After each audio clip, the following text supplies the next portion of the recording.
सभी मेरे प्यारों को जय निखिलम महादेव। कहते हैं चाहे वह तंत्र का क्षेत्र हो, चाहे मंत्र का हो, चाहे भारत का क्षेत्र हो, चाहे सूर्य विज्ञान का क्षेत्र हो, कोई भी क्षेत्र हो, बिना सद्गुरुदेव के आशीर्वाद के हम कुछ भी प्राप्त नहीं कर सकते। और ये सत्य भी है। बिना गुरु के, बिना सद्गुरुदेव के आशीर्वाद के बिना हम कुछ भी नहीं कर सकते हैं। तो सद्गुरुदेव अगर आशीर्वाद दे दें तो हमें सभी कार्य में सफलता मिलती ही है। होना चाहिए आपके अंदर श्रद्धा, विश्वास और समर्पण की भावना।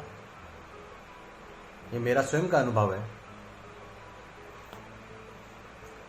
आज मैं आपको जो बताने जा रहा हूँ वो सद्गुरुदेव द्वारा बताया हुआ हमें विशेष और दुर्लभ ज्ञान है।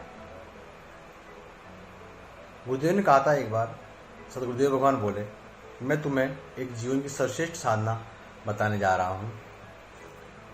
और वो तिब्बती लोग ज़्यादा करते हैं उस साधना को, और वहाँ पे आज भी साधनाएं सिद्ध हैं और होती चली आ रही हैं। वहाँ पे ओम मणि पद्मे हुम ओम, ये सर्वश्रेष्ठ मंत्र मानते हैं। सद्गुरुदेव बताते हैं जो एक विशिष्ट क्रिया पद्धति वहाँ साधना पद्धति है वो यही मंत्र की है। गुरुदेव ने काफ़ी समय तिब्बत में भी बिताया और उन साधनाओं को अपने सबके शिष्यों के सामने रख दिया, जो वो साधना गोपनीय वहाँ पे और महत्वपूर्ण रही है। और गुरुदेव ने कहा कि मैं अपने जीवन में लाभाओं के साथ काफ़ी वर्ष व्यतीत करने के बाद ये मेरा सौभाग्य रहा कि वे वहाँ पे जाके वो साधनाएं सीख सकें और सबसे उच्च कोटि के जो ऋषि मुनि हुए थे वहाँ पे, यातुंग जी जैसे साधक से मिले और उनके साथ कुछ दिन रहे। ये सद्गुरुदेव हमें बताते थे और सद्गुरुदेव ने कई बार प्रवचनों में भी कहा है। और गुरुदेव कहते थे कि मैंने उनके साथ बैठकर उनकी गोपमाओं में, गोपा मतलब उनकी गुफाओं में बैठकर वे साधनाएं समझी हैं और सिद्ध करी हैं और अपने अपने शिष्यों को दी है। और वह विश्व की अद्वितीय और ब्रह्मांड की श्रेष्ठतम साधनाओं में से एक एक करके गुरुदेव ने हमें बताया शिविरों के माध्यम से। अगर आपने भी किसी ने सद्गुरुदेव भगवान का शिविर अटेंड किया होगा तो आपको भी यह अनुभव हुआ होगा। मेरा अनुभव कहता है कि चाहे वह तंत्र साधना का क्षेत्र हो, चाहे मंत्र साधना का क्षेत्र हो, चाहे वह शिव साधना का क्षेत्र हो, चाहे वैष्णव साधना का हो, चाहे तंत्र का कोई भी विधान हो, उन सभी साधनाओं की एक सीमा है। मगर अद्वितीय साधनाओं को संपन्न करने के लिए लामाओं ने जो शोध किए हैं, आज शोध तो सभी कर रहे हैं और सभी ऋषि तपस्वी करते आए हैं, लेकिन कहते हैं कि गुरुदेव कि लामाओं ने जो शोध किए हैं, जो खोज किए, जिन मंत्रों को ज्ञान प्राप्त कर लिया है उन्होंने, जो क्रियापक्ष उन्होंने कर लिए, हजारों वर्षों के परिश्रम से उनकी जो साधना पद्धतियाँ स्पष्ट हुई हैं, वे अपने आप में अद्वितीय हैं। उनका कोई मुकाबला नहीं हो सकता। इतनी बड़ी विशेषता यह है कि ये मंत्र अत्यंत ही संक्षिप्त और सरल हैं। और किसी मंत्रों के तो 25-30 शब्द मंत्र हैं, अक्षरों से बना हुआ है। किसी मंत्रों को 1 या 2 अक्षरों से ही मंत्र बना हुआ है। किसी का अक्षरों का 5 अक्षरों से बना हुआ है तो किसी का 10 अक्षरों से बना हुआ है। ये मंत्र अपने आप में सभी बहुत ही महत्वपूर्ण और उच्च कोटि के हैं। आप ये देखें, जब ये गोम्पाओं में बैठ के साधना सिद्ध करते हैं तो देखते ही बनता है कि आज भी यह ज्ञान इनके पास सुरक्षित है। और कहते हैं कि इन मंत्रों में ऐसी शक्ति है आज इतने वर्षों बाद भी कि कितने भी असंभव से असंभव कार्य को, कठिन से कठिन कार्य को वे बिल्कुल सरलता से संपन्न कर लेते हैं और कर भी रहे हैं। अपने जीवन के प्रारंभिक काल और साधनात्मक स्थितियों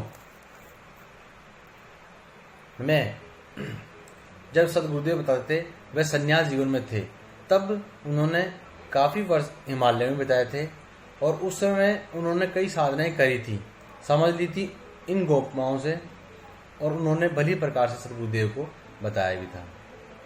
और मुझे गर्व है कि मैं स्वामी निखिलेश्वरानंद जी महादेव का शिष्य हूँ, और वह उच्च कोटि साधनाएं उन्होंने अपने पास नहीं रखी। उन्होंने कहा एक ही बात हमेशा कहते थे कि पानी रुका हुआ, जल जो है रुका हुआ सड़ान मार देगा, इसलिए बहता पानी ही शुद्ध होता है। इसलिए उन्होंने कहा कि ये जो ज्ञान की गंगा है, जो निखिल श्रीमुख से निकल रही है, वह ज्ञान गंगा रुकनी नहीं चाहिए, आगे से आगे चलती रहनी चाहिए। तो मैं भी ये ज्ञान गंगा उनका छोटा सा प्रयास कर रहा हूँ, उनके आशीर्वाद से मैं आप लोगों तक पहुँचा रहा हूँ। जो उन्होंने बताया वैसे मैं आप लोगों को बता रहा हूँ। गुरुदेव कहते थे कि मैं उनका कई बार रहा, उनका विश्वास प्राप्त किया, तो तब उन्होंने अपने अनुभव मुझे बताए और समझा सकर मुझे ये कहा कि अब ये साधनाएं आपके पास हैं, दुर्लभ से दुर्लभ साधनाएं हैं, इसी को तुलना नहीं हो सकती। अब तक ये साधनाएं गुप्त थी, लेकिन सदगुरुदेव हमेशा यही कहते थे कि मैं कोई भी चीज़ अपने पास नहीं रखना चाहता, मैं जितना हो सके उसको बांटने आया हूँ इस मृत्युलोक में।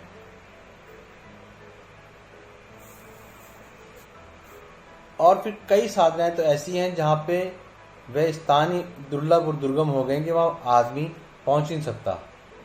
ये धार्मिक स्थान उनके गोम्पा बोलते हैं, बुद्ध की प्रतिमा स्थापित करते हैं वे लोग, और उन्हीं की पूजा पाठ करते हैं।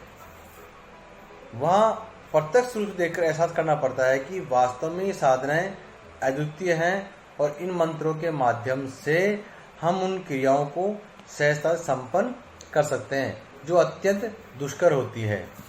मैं उनके पास काफ़ी समय रहा, गुरुदेव बोले एक बार, और अनुभव किया कि अत्यंत मृदुभाषी, सरल और सौम्य होते हैं वे लोग। उनमें से किसी प्रकार का अहम नहीं आता।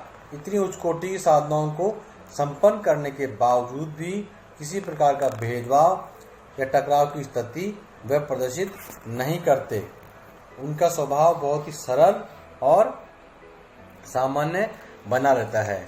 इतना ज्ञान, उच्च कोटि का ज्ञान और साधना प्राप्त होने के बाद भी जब कोई उनकी सेवा में रहता है, कहते हैं कि गुरुदेव ने कहा जब उन कोई सेवा में रहेगा तब उन्हें विश्वास हो जाता है कि सामने वाला व्यक्ति वास्तव में एक श्रेष्ठ योगी है, साधु है, सन्यासी है, एक श्रेष्ठ गृहस्थ है या एक अद्वितीय व्यक्तित्व है।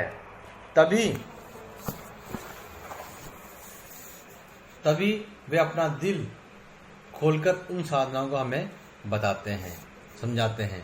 उनकी साधना पद्धति अपने आप में विचित्र है, उनकी दीक्षा पद्धति अपने आप में अद्वितीय है, और उनके मंत्र साधनाओं की विशेषता अपने आप में इस प्रकार की है कि सहज विश्वासी ने हम कर पाएंगे और ना कर पाते हैं। मंत्र इतने छोटे हैं और छोटी सी पद्धति से इतने उच्च कोटि की साधना क्रम हम सीख सकते हैं, और दैनिक जीवन में अपने जो कार्य रुके हुए हैं उन्हें पूर्ण कर सकते हैं, और पूर्ण आयु प्राप्त करते हुए हम साधना को प्राप्त करते हुए बड़े से बड़े रोग को मुक्ति पाने की साधना भी कर सकते हैं, पुत्र प्राप्ति की साधना भी हम कर सकते हैं, और पूर्ण गृहस्थ सुख सुविधा की साधना भी लामाओं के पास आज भी सुरक्षित है और वह देते हैं।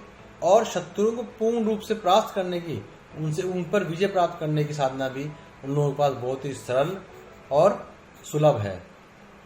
अपने दैनिक जीवन की जो साधनाएं हैं और जो अपन से कठिन कार्य नहीं हो पाते दैनिक की, वह भी इन साधनाओं के माध्यम से आप पूर्ण कर सकते हैं, और आर्थिक उन्नति भी कर सकते हैं, और जीवन में पूर्णता प्राप्ति भी आप इन साधनाओं के माध्यम से कर सकते हैं। कहते हैं कि जहाँ एक और सामाजिक ग्रस्त जीवन की पूर्णता के लिए साधनाएं हैं, तो दूसरी ओर इनके पास ब्रह्म प्राप्ति की साधनाएं भी हैं। जैसे वायुगमन साधना आज भी इनके पास एज इट इज़ है। वे इतनी गति से चल पाते हैं, वायु में उड़ पाते हैं, यह कुछ ही मिनटों में मीलों की यात्राएं संपन्न कर लेते हैं। और ऐसी बहुत सी तिब्बती लोगों की साधनाएं हैं जो सदगुरुदेव ने हमें बताई और उनके माध्यम से मैं आपको बता रहा हूँ। मैं इसके बारे में कल आपको थोड़ा खुल के बताऊंगा और कौन सी साधना सर्वश्रेष्ठ कही है वहाँ पे वो भी मैं आपको बताऊंगा। आप मेरे वीडियो को देखते रहिए और मैं साधनाओं के बारे में बारीकियाँ आपको जो सदगुरुदेव से मुझे मिला है वह मैं आपको बताता रहूँगा। आज इतना ही। जय श्री निखिलम महादेव की।